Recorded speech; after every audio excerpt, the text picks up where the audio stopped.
La cebolla es escarcha, cerrada y pobre. Hola, queridos oyentes de LVT. Estamos hoy aquí en las mañanas de Tugia para presentar a una entrevista muy interesante que espero que os guste muchísimo. Hoy estoy más o menos yo haciendo la entrevista, soy Alejandra Tundinetti, tenemos por supuesto a Ana Belén Marcos con nosotros y voy a presentar a Paco Escudero, delegado gestor de la Fundación Miguel Hernández, que recientemente ha habido, digamos, una presentación en el Museo Zabaleta de Quesada, donde ha presentado el proyecto de llevar esta fundación desde donde estaba antes, digamos, en Elche, y traerla a Quesada. Buenos días, Paco. Muy buenos días, encantado de estar aquí con vosotros y con vuestros oyentes. Muchas gracias por la parte que nos toca, buenos días. Yo, si me permites, Alejandra, yo quería Faltaba más. que nos... mi lugar aquí en esta entrevista es dar la importancia, que nuestros oyentes entiendan la importancia que tiene que el legado de Miguel Hernández llegue a Quesada. Entonces me gustaría, porque a lo mejor hay muchas, o quizá no, muchas personas conocen de esa importancia, pero para aquellas personas que no valoren lo importante que es y lo bueno que va a ser para nuestra comarca, quería, pues eso, que Paco nos comentara. Bueno, yo quizás, tienes razón en lo que estás diciendo, pero quizás empezaría con una introducción que, por supuesto, tú te lo sabes todo de Miguel Hernández. Bueno, que nos hagas un resumen muy pequeñito para las personas, para que sepan un poco la vida, la hermosa vida que este hombre tuvo y breve, y los valores que defendió, así en breve, para que podamos introducir dentro, y después enseguida lo que dice Ana Belén, que es de la mayor importancia. Bueno, sí, rápidamente. Yo creo, lo comentábamos hace un momentito a micrófono cerrado. Yo creo que Miguel Hernández es uno de los grandes ejemplos de la literatura española de mayor honestidad literaria, porque es esos escritores en donde su vida y su obra son exactamente lo mismo. Es verdad, Miguel, la obra de Miguel y su vida coinciden totalmente. Por eso yo creo que es uno de los escritores que concentran una mayor honestidad literaria. Miguel vivía lo que escribía y escribía lo que vivía. Son exactamente lo mismo, y lo retrataba muy bien el premio Nobel de Literatura José Saramago cuando describía a Miguel Hernández en ese sentido. Obra y vida son lo mismo. ¿Por qué es importante la obra y la vida de Miguel Hernández? Es importante intrínsecamente en sí mismo, tiene un valor poético muy importante su obra, de una calidad extraordinaria, una capacidad de sensibilidad poética muy grande, una profundidad en la transmisión de mensajes muy grande, pero sobre todo es también importante porque con su ejemplo de vida, que es la literatura a cuestas, sembró una serie de valores que son los grandes valores universales del ser humano, que son los que yo creo que merecen la pena transmitir a nuevas generaciones. Por eso es un poeta de pasado, contundente pasado, pero también de presente, y sobre todo es un poeta de futuro. Por su poesía está ahora mismo absolutamente vigente. Cuando tú hablaste en Quesada, en el Museo Zabaleta, lo que más me impresionó era la proyección internacional de Miguel Hernández. Cuéntanos un poquito sobre eso. Es increíble. La proyección internacional de Miguel Hernández, vamos a ver, cuando hablamos de Miguel Hernández y de su dimensión internacional, yo creo que admite escasísima comparación. Yo creo que Miguel Hernández es comparable en su dimensión internacional, por supuesto que a Miguel de Cervantes. Lorca también tiene una dimensión internacional muy grande, pero es que se me acaban los nombres ya. Porque el nivel de aceptación internacional de Miguel Hernández es absolutamente contundente. Es que me quedé impresionada porque mostraste fotografías de centros culturales, me parece, en Rusia, con el nombre de Miguel Hernández y una sala abarrotada de gente en Chile. Vamos a ver, yo era miembro del Comité Ejecutivo Nacional del Centenario, que se hizo en toda España, del Comité Nacional, que dirigía el profesor de literatura de la Universidad de Alicante, José Carlos Rovira, un gran experto en Miguel Hernández. Bueno, yo estaba en su equipo, en esta organización del centenario a nivel nacional e internacional, y cuando tuvimos ya la ficha final del balance final del centenario, yo no daba crédito a lo que tenía delante. O sea, el homenaje que se ha hecho a Miguel Hernández desde el punto en el ámbito internacional en el 2010 fue increíble. Se realizaron en España 2.500 homenajes en ciudades y pueblos de toda España, pero es que en el extranjero se realizaron 200 homenajes en 40 ciudades de 25 países de los 5 continentes.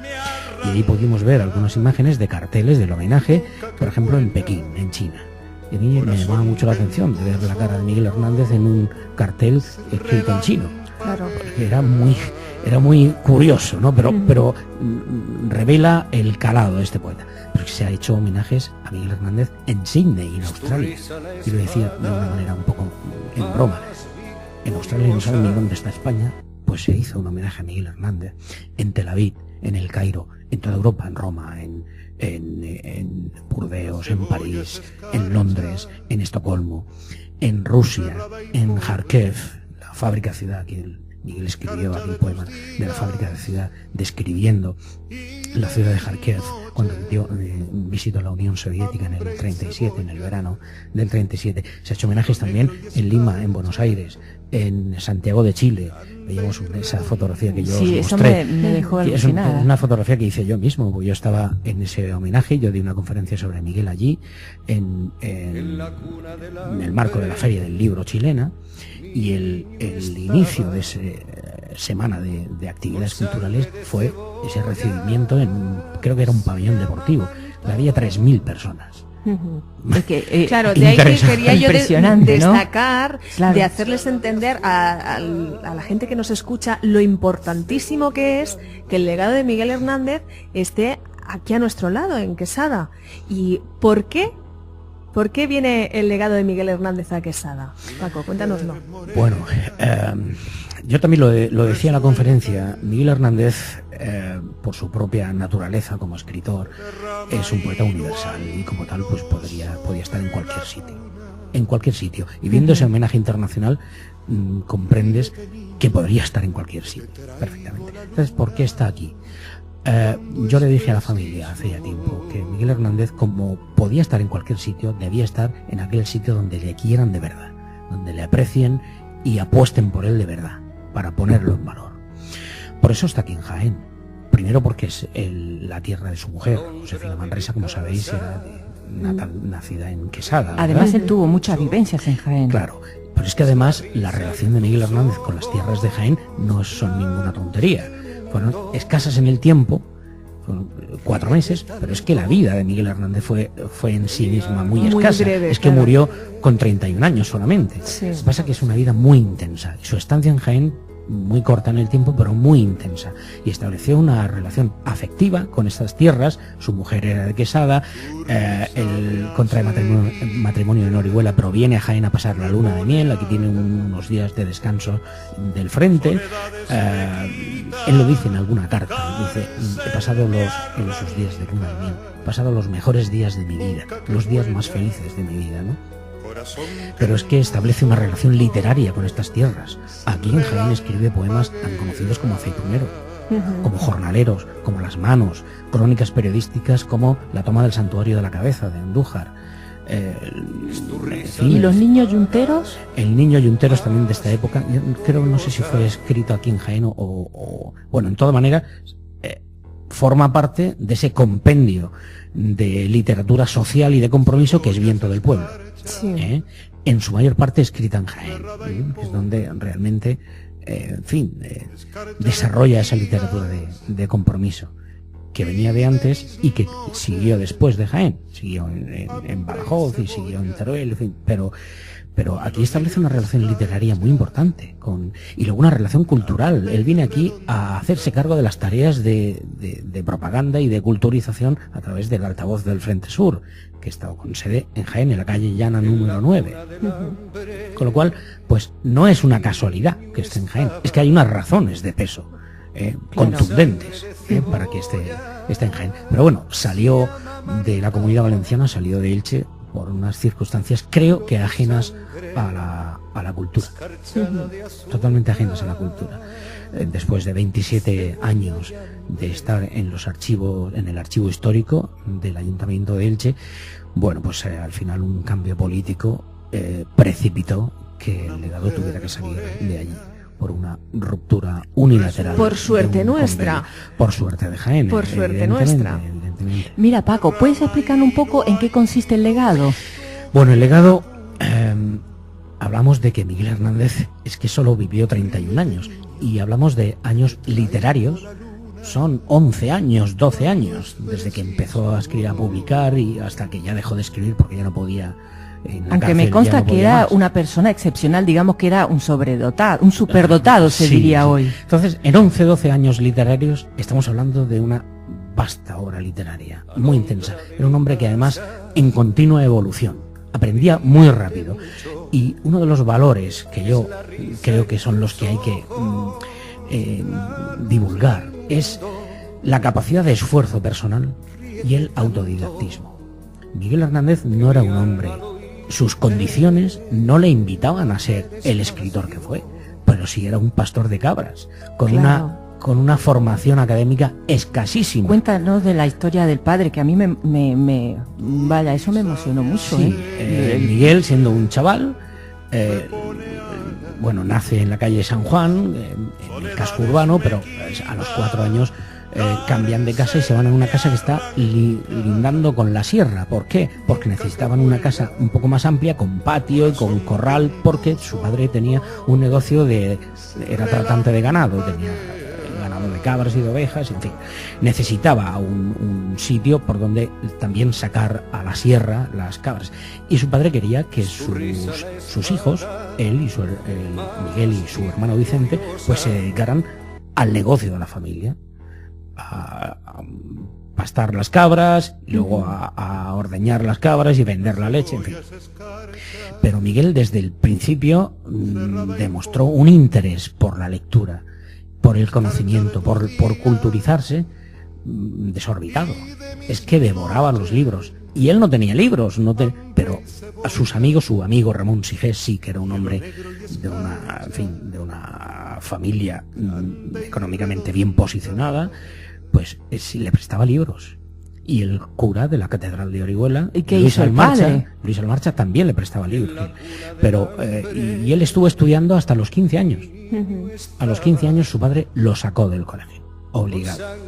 Y lo obligó a dedicarse pues a tareas varoniles, ¿no? y del campo, ¿no? Sí, que claro. tuvieran que ver con pero el tema del ganado. su padre también tenemos que ver estas Era cosas otra en época. el contexto de la época, Claro. ¿verdad? Eso, sacarlo de ese momento es simplificar la realidad, ¿no? Entonces yo creo que hay que entenderlo en el contexto de la época, donde la educación era lo que era, y en fin, y la relación padres e hijos era la que era, en fin. Pero su padre lo sacó obligado a que dejara los estudios y a que se dedicara a cosas más prácticas y al trabajo, entre comillas, de hombres, ¿no? Y pues solamente estudió hasta los 15 años, o sea, muy poquito.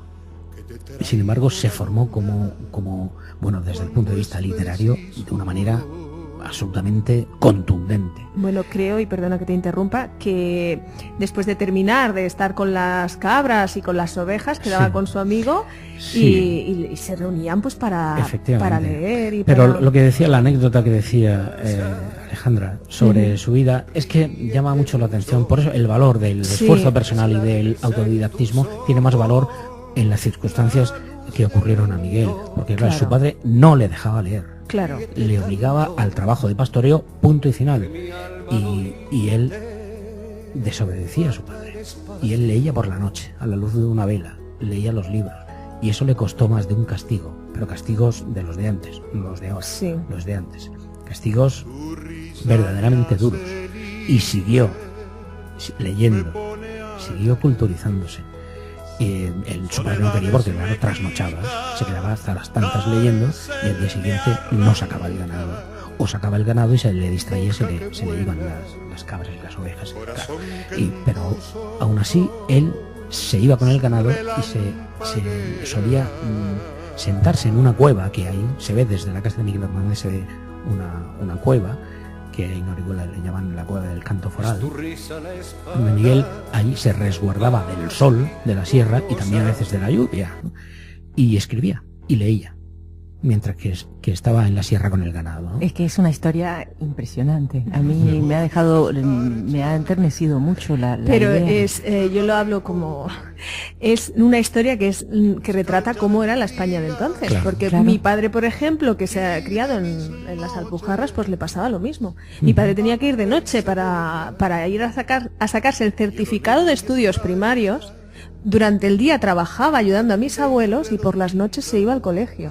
Pues esta es Y también... estos valores ahora, hoy en día, no están. Parece como que no estuvieran, por eso digo, cuando Paco habla de Miguel Hernández y de su vida y de su obra como un ejemplo y como una transmisión de valores, también me parece que transmite unos valores que hacen mucha falta hoy en día, que me parece que se comentaba también mucho en la conferencia que diste. Claro que hace falta hoy en día, y en su obra vemos poemas que son absolutamente vigentes. Por ejemplo, puse un ejemplo que a mí me parece de los más contundentes, que es el poema El niño yuntero, que es un ejemplo de literatura social, bueno, de los más sólidos que yo conozco. El niño yuntero es una especie de declaración internacional de los derechos del niño en versión poética.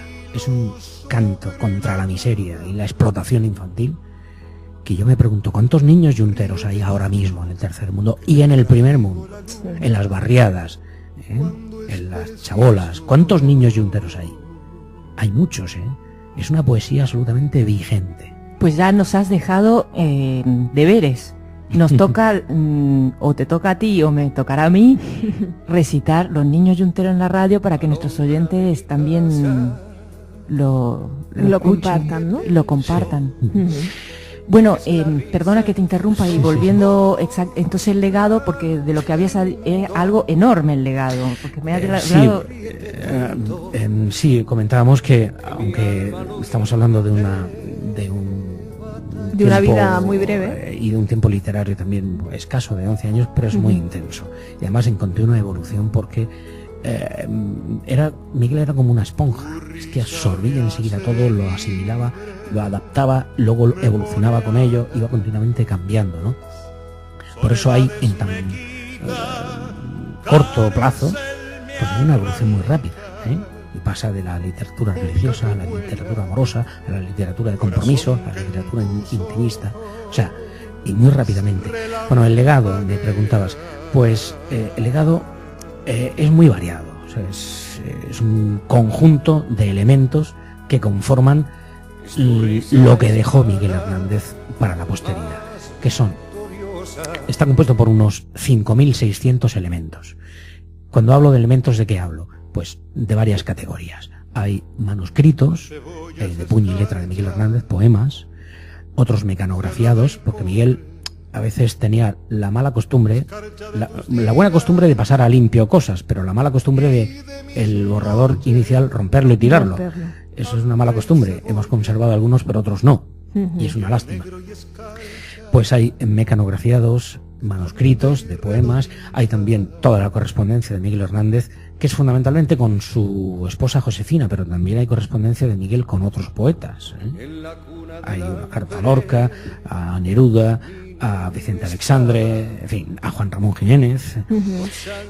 Hay también objetos personales de Miguel, por ejemplo, la maleta de cuero con la que se marchó a Madrid a buscar pues esa aventura literaria, que al principio fue frustrante porque vino desencantado de aquello, pero que luego, en fin, en los siguientes viajes que hizo a Madrid, pues sí que realmente cuajó y descubrió el mundo nuevo que le abrió ante sus ojos la élite cultural de la generación del 27, ¿verdad? Y es verdad, y perdona que te vuelva a interrumpir, sí, Paco, una anécdota que he leído yo en alguna parte, que recibió un premio literario, ¿verdad? Y él cogió un coche emocionado o algo así, es que ahora no la recuerdo bien, que fue en busca del premio pensando que iba a ser un premio económico y al final pues se encontró que era otra cosa. Es cierto. El único premio literario o poético, porque luego tuvo un accessit con Pastor de la Muerte, una obra de teatro de teatro de combate, escrita en plena guerra. Con Pastor de la Muerte, Miguel obtuvo el accésit del Premio Nacional de Teatro, pero eso en plena guerra. Pero el único premio realmente que le dieron, poético, se lo dio Elche, en la primavera del 31, efectivamente, en los albores de la Segunda República Española, poco antes, fue en marzo del 31 cuando le dan el premio el Orfeón Ilicitano, la Asociación Cultural Orfeón Ilicitano le concedió el premio por un poema titulado Canto a Valencia. Él estaba entusiasmado porque le habían dado, él era muy jovencito, entonces hablamos del año 31, él tenía 20 años, un chaval que está empezando a escribir. Claro. Tenía solo unos cuantos poemas escritos, ¿no? Y él escribe ese poema para el premio, para ver si podía conseguir. Y él estaba absolutamente encantado, emocionado de que ya le empezaban a reconocer su valía, ¿no? Y se lo comentó a su amigo Carlos Fenol. Carlos, me han dado un premio. Y fueron los dos, desde Orihuela a Elche en coche, a recoger ese premio, absolutamente emocionado. Luego llegaron tarde, además, una aventura tuvieron que pasar. Y luego se encontraron con que, bueno, si era una especie de escribanía, un escritorio y poco más, ¿no? Pero bueno, consta para la posteridad que es el único premio que se le dio a Miguel Hernández en vida, ¿no? Al margen de ese acceso de teatro que he comentado. Me gustaría que les explicaras a los oyentes también, que es muy importante, el papel que tuvo Josefina Manresa en la conservación del legado. Fundamental. Sin Josefina Manresa no estaríamos aquí hablando ahora mismo de nada. Absolutamente de nada, porque el legado se habría perdido. Totalmente. Gracias a Josefina Manresa, que guardó como algo tan como era, ¿no? Tan suyo, tan emotivamente suyo, que pero se la jugó. Efectivamente, ahí es donde iba. Lo guardó contra viento y marea, jugándosela, evidentemente, porque el legado de Miguel Hernández, si hubiera salido a la luz en los años posteriores a su muerte, habría sido destruido seguro.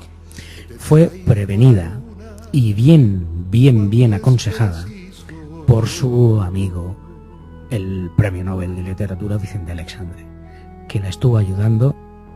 Él ayudó mucho a Miguel, él quería mucho a Miguel. Vicente Aleixandre fue el hermano mayor de Miguel en Madrid, fue quien acogió a Miguel en Madrid como el inocentón que venía del pueblo. Fue acogido por el maestro en Madrid y le enseñó ese mundo nuevo que se le presentaba ante los ojos, y durante toda su vida ayudó en todo lo que puso, primero a Miguel y luego a Josefina Manresa, incluso económicamente, para pasar la penuria, la miseria que pasaron en los primeros años de la posguerra. Le estuvo pasando una pensión, una ayuda económica, y le aconsejó muy bien sobre todo el asunto relacionado con su hijo. Primero, que lo custodiara, que no se lo diera a nadie, y que lo escondiera, me parece, que lo escondiera, ¿no? Efectivamente. Y luego también a la hora de las publicaciones, ya en tiempo muy posterior, ¿no? A la hora de las publicaciones, ¿no? Empezó a publicarse fuera de España, en Argentina, la editorial Losada de Buenos Aires. No sé si lo he leído en alguna parte y no sé si es correcto, pero es verdad que fue la policía en aquel momento a la casa de Josefina Manresa a buscar si había, y ella los tenía escondidos. Desconozco si fue efectivamente la policía o no. Sí sé que tenía, si no amenazas, sí indicios de que lo que tú... Es que nadie tenía certificación de que ella guardara nada, y es que lo tenía enterrado, ¿eh? Lo tenía enterrado. Claro, lo tenía enterrado, envuelto en sacos. Son tiempos que nosotros casi como no hemos vivido nada parecido, no nos podemos imaginar el hecho de que tengas que enterrar algo para que no te lo encuentren en tu casa. nos resulta... Sí, te puede resultar un poco lejano, un poco como que no te lo crees, pero yo creo que todos hemos tenido, a través de nuestros abuelos, de nuestros bisabuelos, hemos tenido historias así, el que más, el que menos ha vivido historias que se han ido pasando de una generación a otra. Entonces tenemos esa memoria histórica, ¿no? Supongo que además muy importante para no volver a repetirlo. Efectivamente, sí, el valor de la historia no es solamente conocer qué pasó, sino conocer qué pasó para algo. O sea, tiene que haber una lectura didáctica. La historia tiene que servir para algo, si no estás condenado a repetirla. Claro. Mira, quisiera otro punto muy interesante que tú habías mencionado, aparte de la magnitud del legado de Miguel Hernández, era la idea de hacer, digamos, de esta zona, la zona, digamos, un poco Peal, Quesada, Cazorla, todo esto como un polo de atracción. Sí. Hablaste de una ruta de los poetas, sí, del patrimonio de Úbeda y Baeza, o sea, de una que puede tener una importancia, pero también económica, claro, para esta zona. Vamos a ver, el proyecto cultural de Miguel Hernández en Jaén, en la provincia de Jaén, tiene varias patas.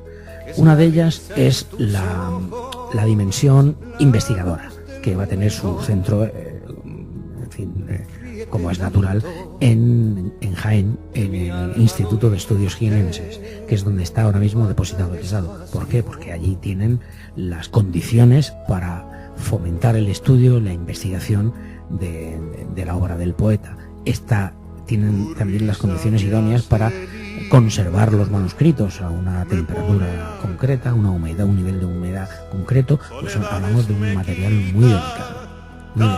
Entonces tienen allí también el taller de digitalización de documentos, porque hay que digitalizar todo el legado de Miguel Hernández para conservarlo ya para siempre y para ponerlo a disposición de los investigadores. Un investigador no tiene ningún interés en coger el original, porque es muy delicado, se puede romper y no tiene el acceso a la información. Al investigador le importa la información, no el objeto.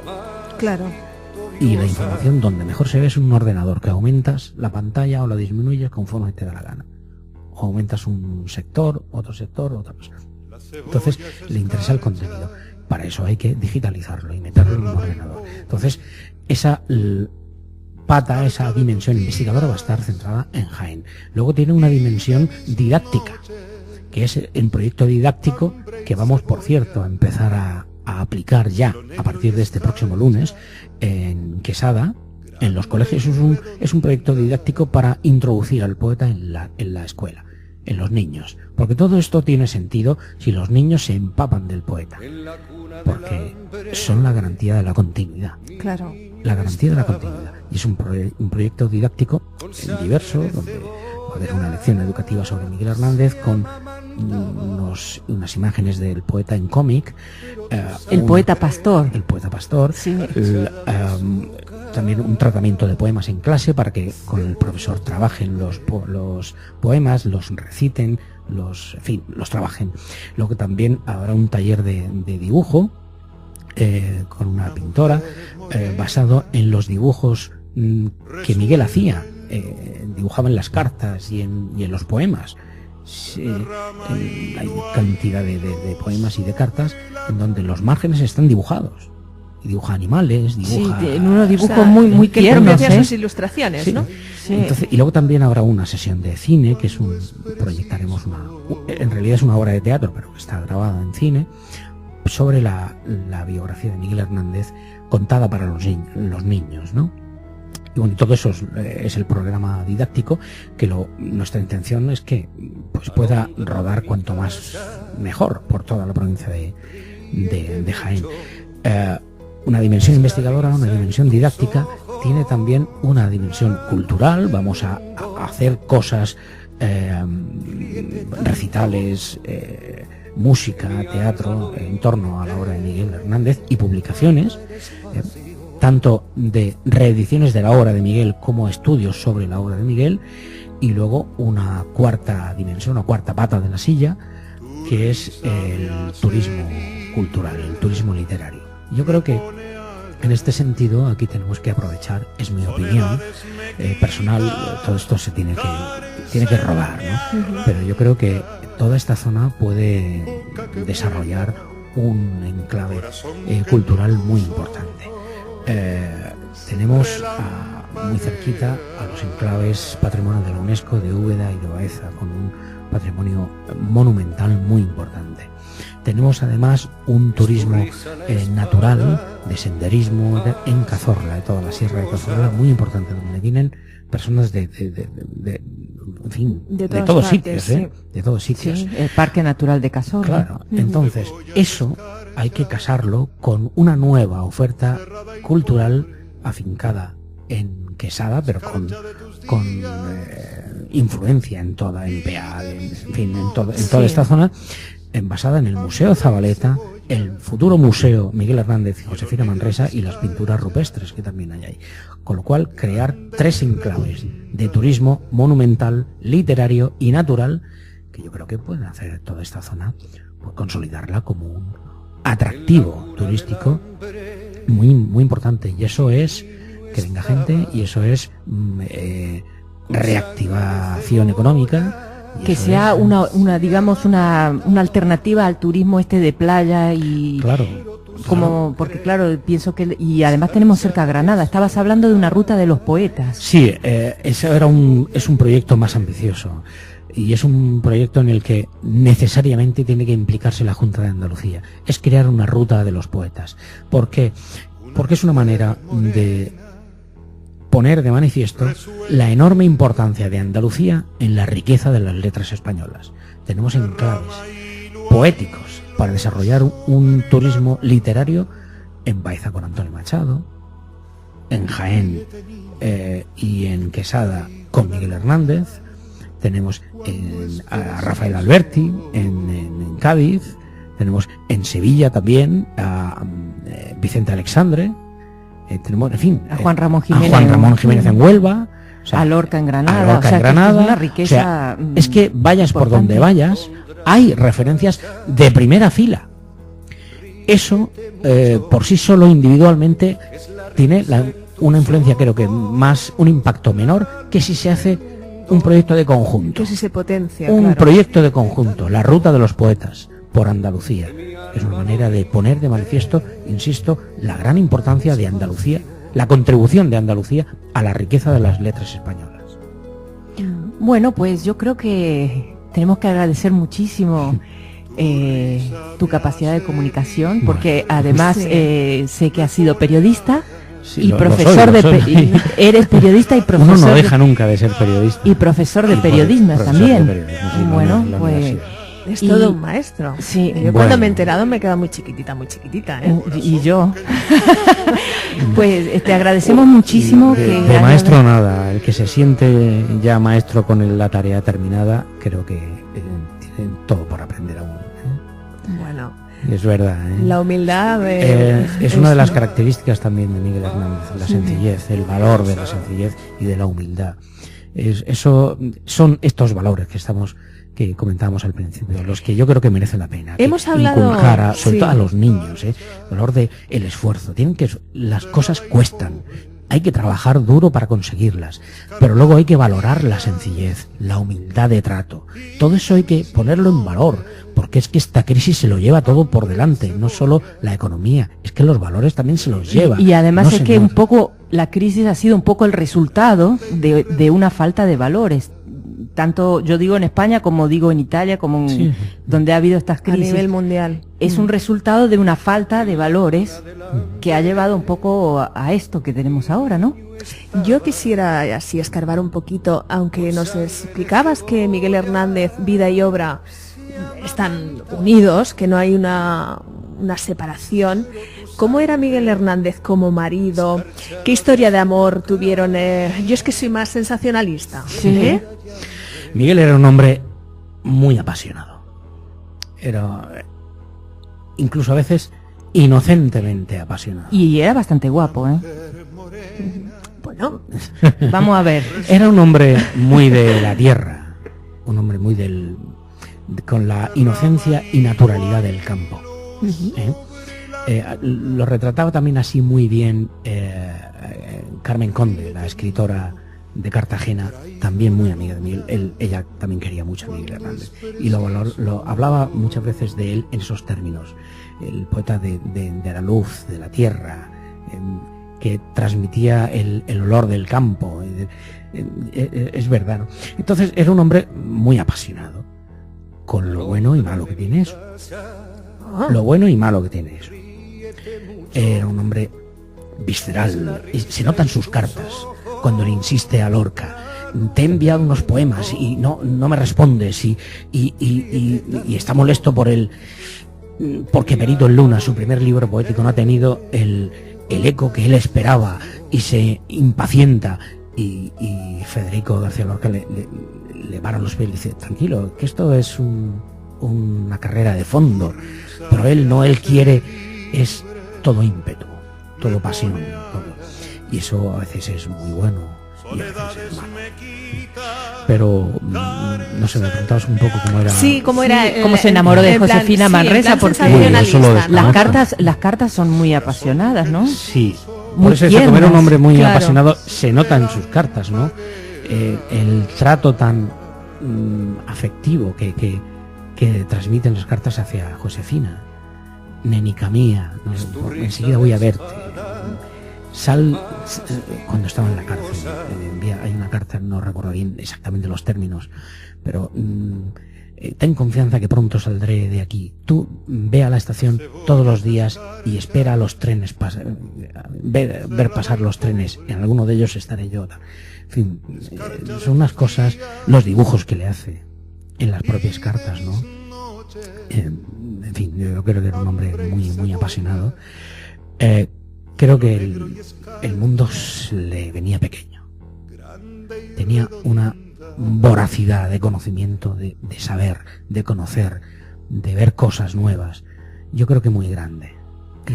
Y además tuvo la tragedia, la mala suerte de vivir también una experiencia malísima con el fallecimiento de su primer hijo. ¿Cómo le afectó? Muchísimo, y se nota en su obra también. Por eso digo que si es que su obra y su vida son lo mismo. Claro. Él transmite en su obra lo que está siendo su vida. Y al revés también, lo que tú ves él vivía las cosas que él escribía luego. Y tú ves los escritos y ya sabes cómo era Miguel. La pérdida de su primer hijo fue un shock muy grande. Y se ve en los poemas. Un poema se llama Muerto mío, que le escribe a su hijo cuando muere, ¿no? Era un hoyo no muy profundo, en un hoyo no muy profundo. En fin, tiene poemas dramáticos sobre eso. El niño murió a los 10 meses. Y él tenía mucha ilusión puesta en su hijo. En ese sentido era muy padrazo, es verdad. Claro, si es que apenas pudo estar con sus hijos, apenas. Porque las circunstancias de la guerra y de la cárcel se lo impidieron. Pero en las cartas transmite una emotividad hacia sus hijos. Cuando escribe a Manolillo, a su segundo hijo, Manuel Miguel, se denota una emotividad y una afectividad, no sé, muy entrañable. Los dibujos que hace para su hijo, yo creo que lo retratan como un hombre, insisto, de grandes valores. Claro, y qué difícil, ¿no? Qué difícil situación, porque es un hombre que nace en una familia humilde del campo, que tiene hambre de leer, hambre de aprender, hambre de saber, que se come el mundo literario y que él quiere avanzar rápidamente y no puede vivir, o lo tiene que vivir desde la distancia, ya como ser humano, las relaciones con su mujer, las relaciones con su hijo, y lo tiene que vivir en la distancia. Pero cómo las defiende y cómo las ensalza, no sé, es muy de valorar. Porque hoy una historia de amor, una historia paterno-filial, que hoy es lo que decíamos, está perdido totalmente, porque las historias de amor que hay hoy, hombre, habrá historias importantes, pero no las valoramos tanto y no tenemos sensibilidad a la hora de hablar de esa emotividad Claro, del amor. claro. Eso, vamos, mira, hay un poema que a mí me encanta. Lo cité en la conferencia porque me gusta mucho, que se llama Carta. Es un poema que escribía a su mujer, que dice algo así como: cuando te voy a escribir se emocionan los tinteros. Los negros tinteros fríos se vuelven rojos trémulos y un claro calor humano sube desde el fondo. Aunque bajo la tierra mi amante cuerpo esté, escríbeme a la tierra que yo te escribiré. O sea, Uy, me qué parece bonito. de una preciosidad, Qué bonito. de una sensibilidad, vamos, exquisita, exquisita. Vamos, yo creo que cualquier hombre que nos diga eso, las mujeres caemos rendidas. Hombre, es que los No hombres me digas tendrían que que, es que tendrían que volver a aprender, ¿eh? Esas verdad. poesías y esas cosas ya hoy en día se ha perdido mucho. Con Se ha esto perdido- de los mensajitos por teléfono. Hola, Sí, punto. sí. Vamos a terminar este paso, yo creo que escribiendo en jeroglíficos. Sí. Sí. Porque hay una contracción del lenguaje ya en los móviles. Se escribe solo la inicial de la palabra y se Sí. escribe y se pone, en fin, hay un Se han lenguaje perdido nuevo. muchas cosas, muchas cosas, y- porque y perdona, porque con esto a ver, igual me voy a meter en un terreno pantanoso, pero con esto de la igualdad y de la feminidad y de que hay que defender el derecho, ¿dónde están aquellos hombres que cuando pasaba una mujer le soltaban un piropo, un poema así? ¿Ya no están? No, ya no están. Oye, pues yo defiendo eso. Tú imagínate, te levantas una mañana y estás fatal y pasas por una obra, oye, te dicen lo guapa que eres, no me digas que no te sube el... Imagínate Josefina con esos poemas. ¿Cómo no lo va a querer? ¿Cómo Sí, no va a yo- guardar yo ese creo que legado? Claro. por lo que tú dices habría que distinguir entre ¿Eh? el piropo y la obscenidad. Sí, Que todo hay- dicho con Es que elegante. había el arte del piropo. Con El elegante. arte del Hay piropo, a mí me parece genial. Pues el son arte del poetas. piropo. Claro, Efectivamente, pues, claro, urbanos, claro, son poetas claro. urbanos, ¿no? Claro. Que retratan, convierten en poesía impulsos espontáneos, Claro. ¿no? De un momento, ¿no? Sí. Bueno, pues con esto pienso que Sí, con esta ya te yo- hemos robado suficiente tiempo No, robado no. y te lo agradecemos muchísimo, muchísimo. A mí- Para nosotros es un gran honor. A mí me cuesta muy poco venir a donde sea, a hablar de Miguel Hernández. Ya Me veo, cuesta. te nota, eres, ¿eh? se te Lo nota. amas. No me Sí, cuesta. Lo amas. transmite, Sí, transmite, sí. A mí por eso me entusiasmó mucho cuando lo escuché. Sí, sí. Bueno, pues Gracias a vosotras por el interés y por demostrar que este hombre sigue siendo vigente, que este hombre tiene todavía mucho atractivo y mucho que decir, que es un poeta de pasado evidentemente, pero es de contundente presente y de esperanzador futuro. bueno, Y que desde luego con personas como tú que lo ama y que lo transmite así a flor de piel, dijéramos, pues está asegurado el éxito de este legado, de la nueva apuesta que ha hecho. Pero esto todo solo tiene sentido, a mi juicio, si la gente de Jaén lo hace suyo. Esto tiene que ser una relación recíproca. Es un camino de ida y vuelta. Miguel Hernández tiene que servir a Jaén y Jaén tiene que servir a Miguel Hernández. Y las dos cosas juntas en los que es lo que yo creo que pondrá en valor a ambas cosas. Porque si no la gente no lo hace suyo, lo considera como su bandera, ¿eh? Y lo llega, es la única manera de amar las cosas, haciéndolas tuyas, creyéndotelas. Es cuando realmente uno se siente orgulloso de lo que tiene. Pues te puedo asegurar que a partir de este momento, tanto LVT Radio como todos los oyentes hemos hecho nuestro a Miguel Hernández, a su legado y a ti, a Paco Escudero. Felicidades y gracias. bueno. A ti, muchísimas gracias. Alejandra, ¿nos También vamos ya? nos vamos. Pues gracias a ti también. A ti también. Hasta luego.